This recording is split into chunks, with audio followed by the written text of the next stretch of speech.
there, folks. Jim Phipps here from Zuki Inc. And I wanted to share with you an update on what we're doing, not really so much as an update as an overview. I'm doing this because many of you have been following for a long time now. Others are more newly arrived. And I thought it'd be useful to just do kind of a somewhat comprehensive overview of the project and the very many different things that we're doing. I'm hopeful that by doing this, I can help to provide some answers and also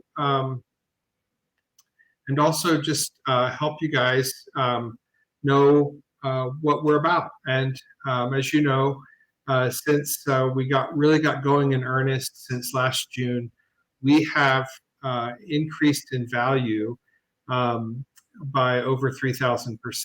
And I'm really glad that that's happened. I really think the story mostly lies ahead of us. So I'm not, and shouldn't be as an officer in a publicly traded company going to get about the business of making predictions. But I do think that our upsides are largely ahead of us, and our story is developing in a way that I think is going to be very interesting to the market. So let me just give you kind of a survey of what we're doing, and then if there are questions, please just put them in the comments, and I'll circle around to answer them. This is a recorded session as opposed to a live one, so just go ahead and write your questions down, and I'll come back. If the questions deserve a video type of response, I'll do that. If I can respond quickly just with a tweet or a comment responding to yours, I will. I'm Jim Phipps, and I'm leading this project. The project is made up of myself and a couple of other board members. We have a team of engineers who include one of our top legacy engineers and an outside firm from Idaho called Resultier, and Resultier does absolutely stunning work and have been able to help us sort through some of the issues. And working together with our legacy engineer, we've been able to, I think, make some really great headway, especially since we had some failed attempts at a launch. I've been careful about saying when the launch will come, but I am happy to say that we've really made tremendous progress and are now in a mode where we will, over the next weeks, be working out kinks, doing further testing, making sure we don't have any problems with going forward with the launch. So let me just go ahead and start with a bit of an overview. I think this might be the best view to do this in because it allows you to see the slides best. So Zuki Inc., as you know, is traded on the market as, on the OTC market as a pink current company. The name of the company in the view of FINRA is still MMA Global Inc. After filing an application after notifying FINRA last July that we were changing our name to Zuki Inc., we went ahead with the filing with Nevada. So the official name of the company in Nevada is Zuki Inc. That's what we're registered as. But I put on here MMA Global Inc. because that's really the name that FINRA expects us to use on the market until such time as they've finished their processing of our name change corporate action and also our ticker symbol change corporate action. Now, looking at this slide, you can probably guess what the ticker might change to. We'd like it to be Zuki. We'll see what gets cleared with FINRA.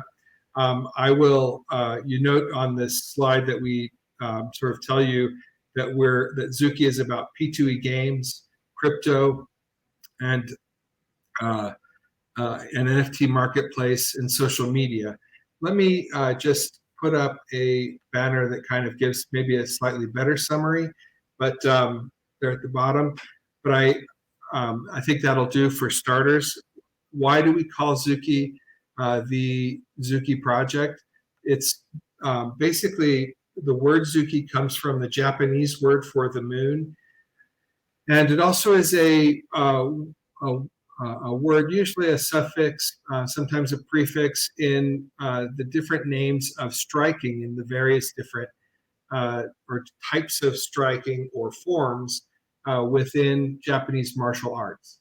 So basically, these connotes both the competitive nature of what we do in Zuki, which is games of skill and knowledge. It's also about a prizeification rhythm that we'll use as we operate the games. And that prizeification algorithm will, prizes will wax up higher and higher as we approach the full moon, with the high point of prizeification being when the moon is full each month, and then will wane, during the balance of the month until it begins to wax again. So basically, two different reasons why we use Zuki. And then I wanted to tell you our mission at Zuki is to gamify everything, right? Our desire is to make it possible for people to participate in their interests and to win prizes, to even run games with their friends and followers on social media that are about the things they're most interested in, whether that's your favorite sports team or your favorite sport or your favorite niche area of knowledge. It could be a hobby, it could be something that you teach or something that you're trying to learn, but we want to run games across the spectrum of possible subject matters, excluding basically only adult content and material that is offensive. So basically, our values as a company are to promote.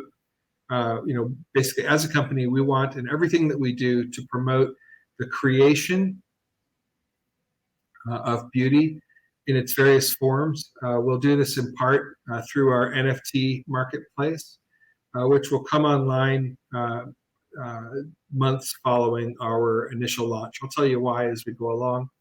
And then we also want to promote balance in the world around us and in the Zuki sphere.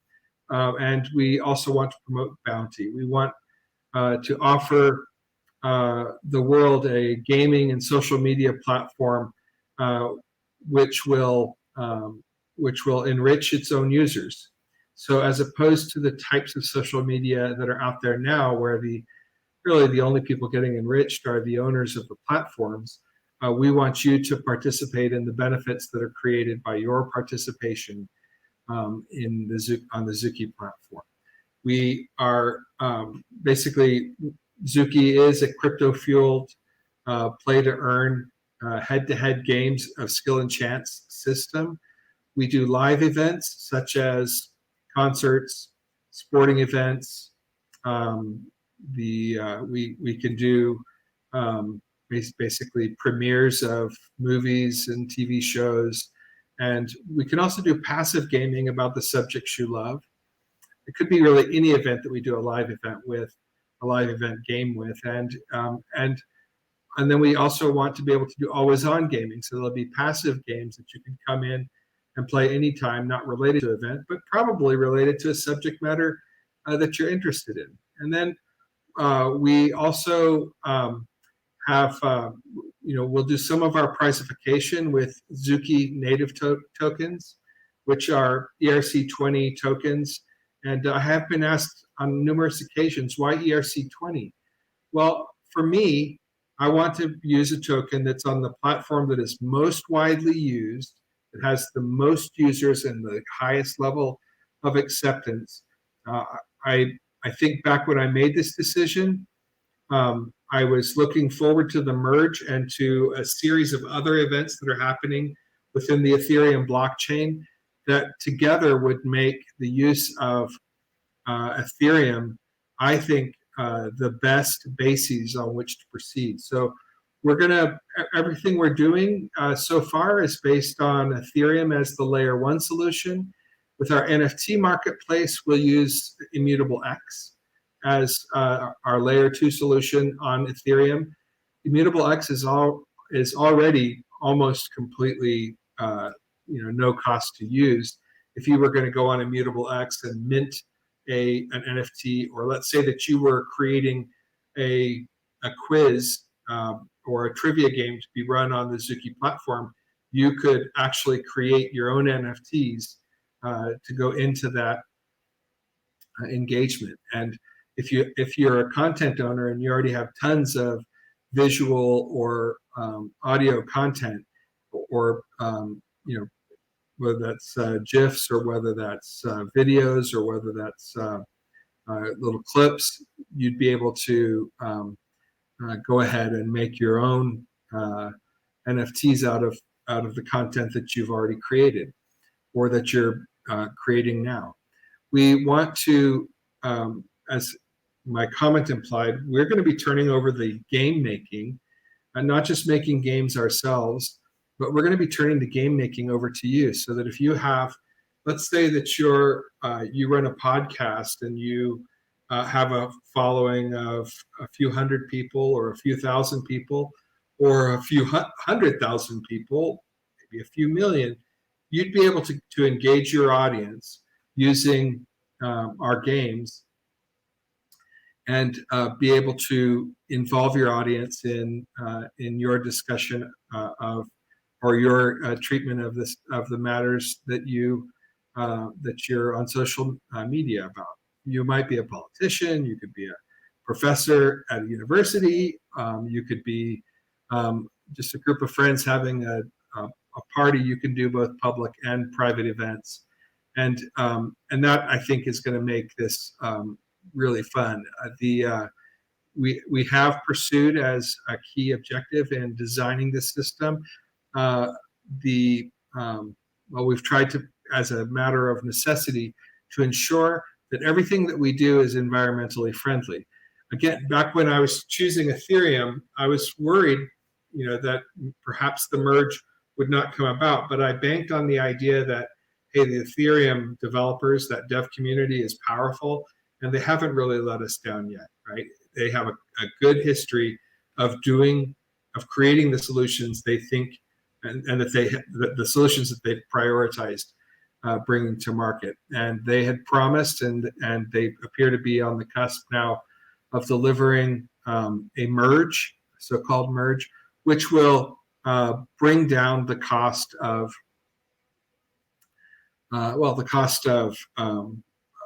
transactions on the Ethereum blockchain.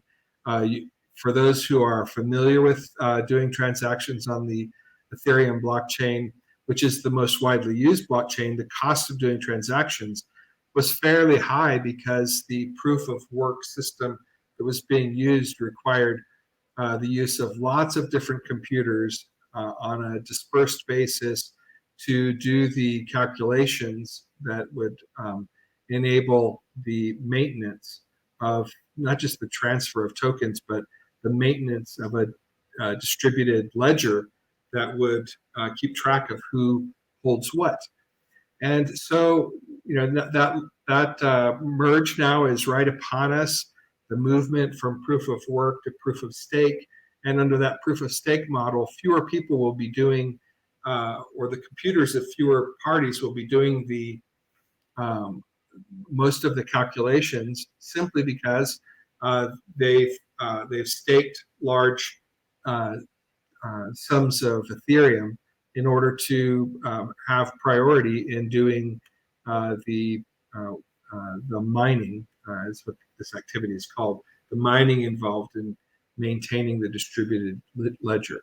So our games are operated on a freemium premium basis with microtransactions, and we'll also introduce a games as a service methodology for people who are regular content creators on the platform. And then we want to just kind of walk through what we did in the past with this technology, where we ran a beta of the technology inside the Real Madrid Football Club native app and the Facebook and Twitter social media sites of Real Madrid worldwide, where we quickly gathered 1.4 million users in 226 countries, which is more countries than are members of the UN by a long shot, and basically includes everywhere. And in those days, we were just doing the gaming. As we roll forward, we're set up to be able to do KYC, know your customer activities, when people are setting up game accounts, so that we ensure that we are never in violation of any sanctions regimes that have been approved by international authorities or relevant national authorities. And that is super important. But you can sort of see here that, what the game system looks like. You'll notice that all the, that while we ran many games, in each game, one player will play against another player. So to win a game that you're playing, you don't have to beat the whole universe of people playing the game. You just need to do better than your opponent in the particular game. So we try to keep the sense of scale in the game real. There our games of skill and knowledge are graded on the speed and accuracy of response. So the faster you answer, the more points you get, and the more accurate your answer, the higher points you get, and that's what drives the scoring in the system. Let's see. On the token side of the house, I've already told you that we built our tokens on the ERC20 Ethereum standard, which is a layer 2, so it's a layer 2 smart contract. We'll be renouncing ownership of that contract as soon as the tokens go on a decentralized exchange, a DEX. We'll probably use Uniswap. I don't know any reason why we shouldn't go that route. The tokens are optimized for decentralized features, and basically the tokens are intended for game access, in-game purchases, and for priceification. Also, having a token in our game system helps to build a community around the token, which is useful for you and useful for us. So we think of the token as also a marketing tool. With the merge, the transactional costs, as I mentioned, will come down, and as will the just as also the environmental attributes of what we're doing will improve massively. So we will launch, as I mentioned, an NFT marketplace, which we are planning to operate on a super efficient, super secure layer 2 solution within the Ethereum blockchain called Immutable X. And that will follow our now I don't know what's happened on the formatting here, but I'll make sure that the slides are available and that you'll on our website, and that you'll be able to read through the sort of description of those tokens. So this is just some broad statistical data about gaming in markets worldwide, where China and the US lead the world in terms of the size of the market of people playing mobile and desktop games. These will give you good sort of surrogate numbers. In some countries, there are more people playing on mobile, and in other countries, people are playing more on desktops. But it's been years since it was true that mobile has taken over the lead in gaming worldwide. So very important that our app be available by mobile phone, as well as for play on desktops and other devices. And we're working to that standard. And just wanted to share with you the actual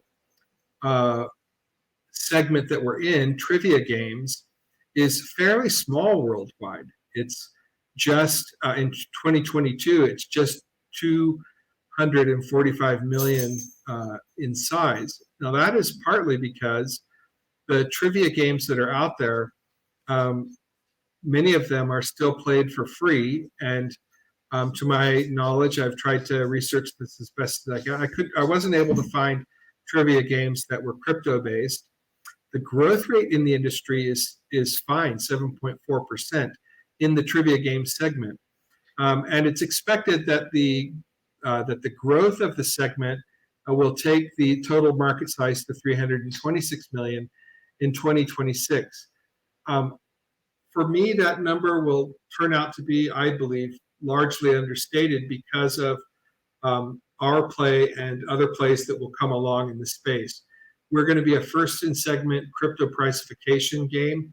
And we're going to, because we're turning the game over to users and leaving the subject matters of possible to users open to the judgment of the users and their interests, we think that in our first 3 years of gaming operations, we'll dramatically resize the segment by ourselves, making it both more valuable by turnover, just on the money that's generated doing it, and also more inclusive by user demographics.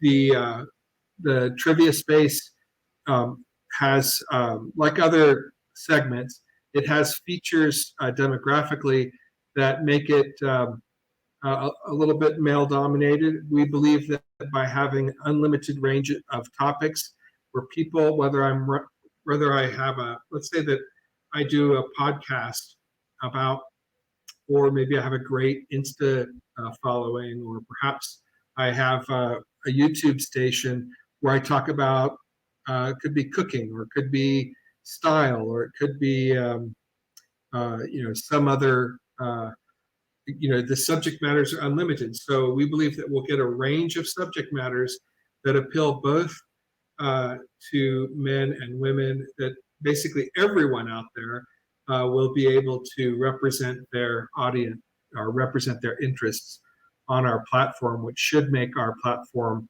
one that is, very inclusive of everyone out there. So that's important to us. The one thing that's kind of strange, if we look at crypto studios and what they're doing, or if we look at game studios and what they're doing, and if we're looking at what gamers' interests are, it turns out that there are fewer game studios interested in doing crypto plays than there are gamers interested in being involved in crypto plays.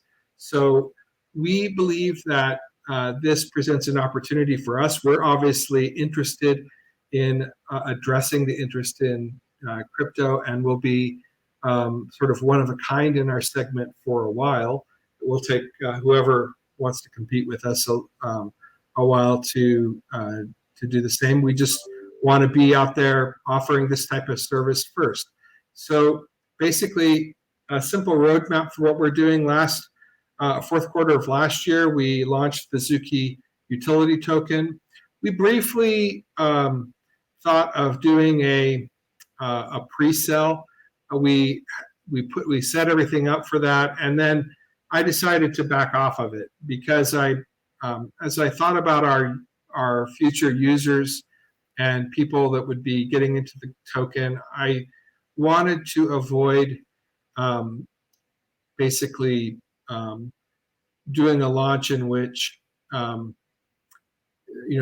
I wanted to do a launch that was more like a fair launch, where there's not a lot of sales first, and we just let the token find its value on its own. It's a decentralized utility token, and so we actually kind of backed away from from doing a pre-sale of the tokens, and basically we'll just launch the tokens onto a DEX when the games are ready for launch, and when another benchmark is reached, which is when our staking platform is ready. And the staking platform is all about incentivizing those who hold tokens to hold them, right? Giving them a reason to stay in, to stake their tokens, and to express their confidence in the token. And that's, I think, a very important thing, since there are already tokens out there. I don't want to see us losing lots of holders just because we've gone to a DEX. On the contrary, I want us to expand the number of holders out, and that I think that staking platform will help us communicate to those who hold and those who would hold our commitment to making sure that the economics that develop around the token are fair and also, begin to develop value in the minds of those who hold. Now, the tokens are totally decentralized. They're not, when they do become available, they won't be related to our company in any way except that we use them. So we'll be another token holder, and we'll use tokens to prizify. But that's an important feature to understand. So we wanted to launch the games in the first quarter of this year. I don't actually think that we're going to be a little bit longer than first quarter of this year.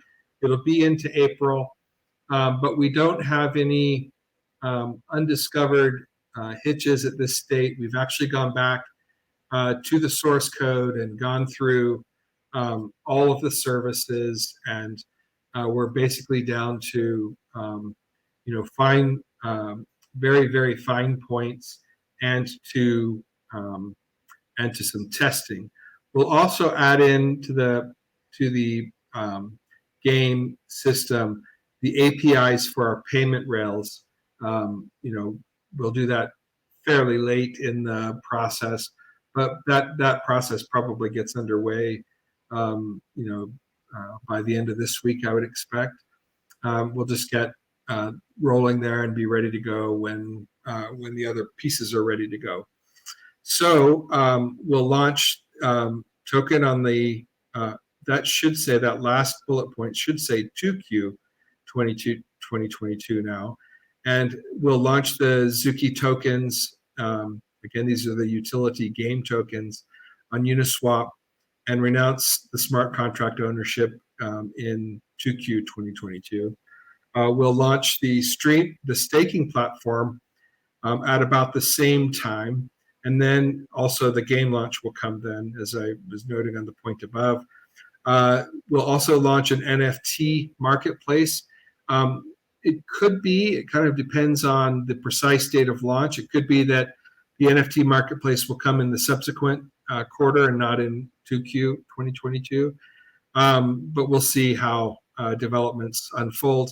We want to enable users to make games at about the same time that we're rolling out the NFT marketplace. So those two developments come together. And then another thing that we'll begin doing right at the beginning of 2Q 2022 is integrating our various partners. I'm going to talk about them here next.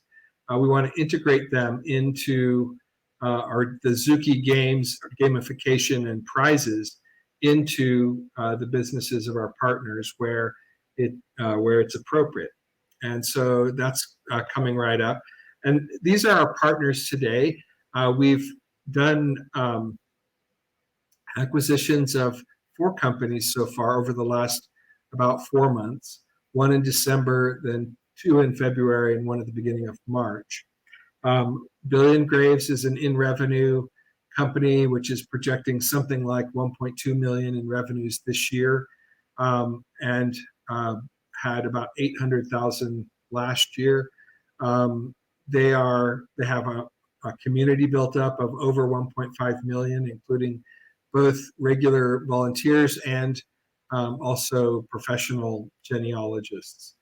And then GTR, and this is an example of the reason why we did this acquisition was as a demonstration of how our technology can be used to engage all kinds of communities, including specialist communities, which is what family history professionals and aficionados are. They make up a specialized community with special knowledge, and we hope to be able to run engagements there that advance broad knowledge in the field, and also that reward those who participate as volunteers and also as and who work in the field.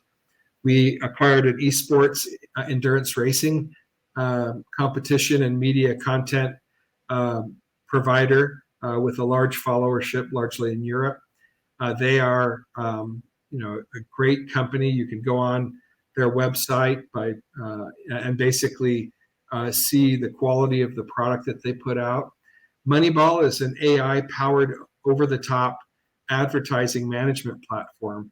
What over-the-top solutions do, which is also what our gaming technology, a way that our gaming technology can be used. Over-the-top platforms allow somebody who has, for example, video content, to run over top of the video content an advertising platform which gives access to advertisers to the content, so that the creator of the content is not limited to Google Ads, and in fact has an AI-driven access to advertise on these platforms. And right now we're out gathering up European football clubs and some Brazilian football clubs at the top tier to essentially take control of the advertising that is done on the advertising that is done on their club-based TV stations. One of the developments in professional sport is that because not every professional team's matches are available to the public every match, or every game.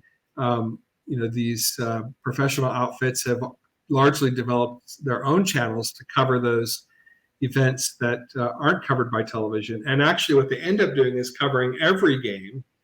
And because it's not typical that there are TV rights sufficient to cover the whole earth.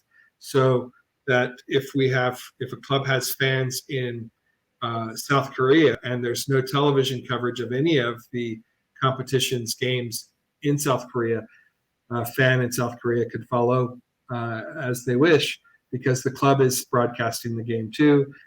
And these are high quality broadcasts in my experience. The clubs will have well-known club figures as the announcers of the game. And sometimes I like that coverage better than I like the television coverage, where you have too frequently know-nothing commentators who are tangentially related to the sport but are involved in television. That is usually not a good formula for me when I'm watching a sporting event. Delivery Drop is a feature-rich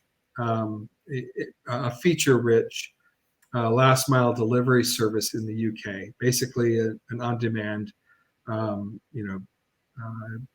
delivery service. There are lots of these now. Delivery Drop is fast growing. It's got great tech and great tech development. They're in revenue.